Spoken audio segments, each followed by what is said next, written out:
जय हिंद, नमस्कार। बहुत बहुत स्वागत है आप सभी मित्रों का टारगेट टीचर बाय अंकित के यूट्यूब प्लेटफॉर्म पर। मैं अंकित पटेल आप सभी का बहुत बहुत स्वागत करता हूं। मित्रों, हिंदी के अंतर्गत हम लोग संधि टॉपिक की चर्चा करने वाले हैं।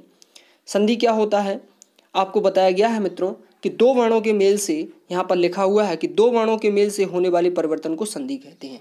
जब हमने बात समास की थी तो आपको बताया था कि दो या दो से अधिक शब्द आपस में मिलकर क्या बनाते हैं, एक संक्षिप्त शब्द बनाते हैं, जिसे हम सामासिक पद या समस्त पद कहते हैं, और इस चीज को हम समास कहते थे। वहां पर दो शब्दों का मेल होता था, लेकिन संधि में दो वर्णों का मेल होता है। दो वर्णों के मेल से क्या होता है, संधि बनती है। लेकिन सवाल यही आता है कि वे वर्ण कैसे हैं। यदि दोनों वर्ण स्वर होंगे तो स्वर संधि होगी। यदि दोनों वर्णों में से कोई भी एक वर्ण व्यंजन होगा तो वो व्यंजन संधि होगी, और यदि दोनों वर्णों में से कोई एक विसर्ग होगा तो वो विसर्ग संधि होगी। तो यहाँ पर अगर हम संधि के भेद की बात करें तो संधि के तीन भेद होते हैं, स्वर संधि और इसके अलावा व्यंजन संधि और विसर्ग संधि, जैसा कि हमने आपको बताया है। तो यहाँ पर स्वर संधि की डेफिनेशन लिखी हुई है मित्रों, कि जहाँ पर स्वर संधि में लिखा हुआ है कि यहाँ पर आप देख सकते हैं, दो स्वरों के मेल से होने वाले परिवर्तन को स्वर संधि कहा जाता है। स्वर संधि के भेद हैं 5। कितने भेद हैं? 5 हैं। पहला है दीर्घ संधि। दीर्घ संधि मित्रों क्या है, जब भी किसी शब्द में आपको यहाँ पर पढ़ना होगा जहाँ बड़ी मात्रा लगी हो। बड़ी मात्रा का मतलब है चाहे बड़ा आ की मात्रा लगी हो, चाहे बड़ी ई की मात्रा लगी हो, या बड़ी ऊ की मात्रा लगी हो। जब भी बड़ा आ या बड़ा ऊ या बड़ा की या बड़ा ऊ की या बड़ा ई की मात्रा लगी हो तो वहां पर निश्चित रूप से आप कह सकते हैं कि दीर्घ संधि होने की संभावना बनी रहती है।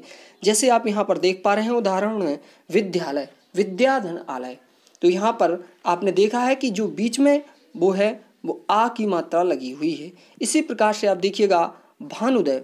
भानुदय में आप देखेंगे कि बीच में बड़ऊ की मात्रा लगी हुई है, इसलिए यहाँ पर कौन सी संधि है, दीर्घ संधि है। यहाँ पर देवासुर, देवधन असुर, तो यहाँ पर भी आप देखेंगे कि बा में बीच में कौन सी मात्रा लगी हुई है, बड़ा आ की मात्रा लगी हुई है। हिंदी की मात्राएं तो सभी जानते हैं, तो इसी प्रकार बीच की जो मात्रा है अगर वो बड़ा आ या बड़ी ई या बड़े ऊ की होती है तो वहाँ पर निश्चित रूप से दीर्घ संधि होती है। जब हम बात करते हैं गुण संधि की, तो गुण संधि में आपको एक ही बात याद रखनी है।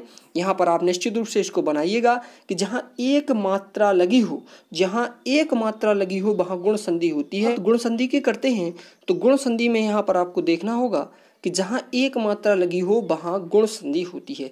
कहने का मतलब है यदि किसी शब्द में ए की मात्रा या ओ की मात्रा अगर आपको मिल जाती है तो वहाँ पर क्या होगा, गुण संधि होगी। जैसे आप उदाहरण देख सकते हैं, यहाँ पर आप उदाहरण देख सकते हैं, नरेश, महोदय, महेश, देवेश, सभी में या तो ए की मात्रा है या ओ की मात्रा है। ए की मात्रा या ओ की मात्रा होगी तो कौन सी संधि होगी, गुण संधि होगी। वहीं अगर हम बात करते हैं वृद्धि संधि की, जैसा कि नाम है वृद्धि संधि, तो जहाँ पर दो मात्रा लगी हो, कितनी मात्रा लगी हो, दो मात्रा लगी हो, वहाँ पर दीर्घ संधि, वृद्धि संधि, सॉरी यहाँ पर गलत लिखा हुआ है, वृद्धि संधि होगी। कौन सी संधि होगी, वृद्धि संधि होगी। जहाँ पर दो मात्रा, जैसे सदैव, एक एक, बनौषधि, बनौस, यहाँ पर सभी में आप देखेंगे दो मात्राएं लगी हुई हैं, चाहे वो आई की मात्रा हो चाहे वो औ की मात्रा हो। दो मात्रा अगर होगी तो वहाँ पर वृद्धि संधि हो जाएगी। जब हम बात करते हैं यण संधि की, तो यहाँ पर आपको समझना होगा कि यण संधि में क्या है, जहाँ पर या और वा, या वा रा से पहले, या वा रा से पहले आधा शब्द आए तो आप समझ जाइए कि वहाँ पर निश्चित रूप से यण संधि होगी। जिससे स्वागत में आप देख सकते हैं वाह है और इसके बाद आधा शब्द आया हुआ है। ये सभी ट्रिकें हैं, ये विस्तृत रूप से एक्सप्लेन नहीं किया जा रहा है, केवल आपको ट्रिक बताया जा रहा है, और 90% मैं कह सकता हूँ ये आपकी सटीक बैठने वाली हैं। यहाँ पर यदि या वा और रा से पहले अगर कोई आधा शब्द आए तो वहाँ पर निश्चित रूप से यण संधि होगी। जैसा कि बा आया है, इसके पहले आधा सा है तो यण संधि है। इत्यादि में या आया है, उसके पहले आधा ता है तो यहाँ पर भी यण संधि है। और यहाँ पर देखिएगा देव्यागमन में क्या है, या आया हुआ है, आधा बा है, यहाँ भी यण संधि है। और यहाँ राज्यागमन में भी यही है, या आया हुआ है, आधा अक्षर है, तो यहाँ भी यण संधि है।